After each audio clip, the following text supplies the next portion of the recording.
Hi friends, PG న్యూస్కి స్వాగతం.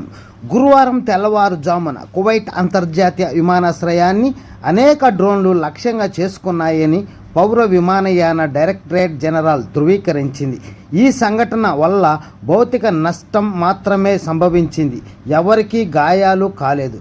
Directorate ప్రతినిధి అబ్దుల్ ఆల్ రాగి కువైట్ న్యూస్ ఏజెన్సీతో మాట్లాడుతూ, సంక్షోభం ప్రారంభమైనప్పటి నుండి అమలు చేయబడిన అత్యవసర ప్రణాళిక ప్రకారం సంబంధిత జాతీయ అధికారులతో పూర్తి సమన్వయంతో పరిస్థితిని నిర్వహించామని అన్నారు.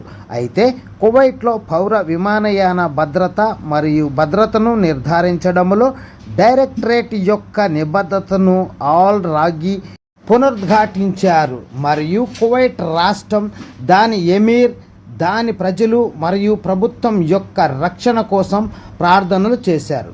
ఓకే ఫ్రెండ్స్, ఇలాంటి మరెన్నో కొత్త లేటెస్ట్ అప్డేట్స్ ఎప్పటికప్పుడు మీరు మొబైల్లో నోటిఫికేషన్గా పొందాలనుకుంటే ఛానల్ సబ్స్క్రైబ్ చేసుకొని బెల్ ఐకాన్ యాక్టివేషన్ చేయండి. అలాగే వీడియో నచ్చితే లైక్ చేసి మీ ఫ్రెండ్స్ అందరూ కూడా షేర్ చేస్తూ మన ఛానల్కి సపోర్ట్ చేస్తారని మనస్ఫూర్తిగా ఆశిస్తున్నాం.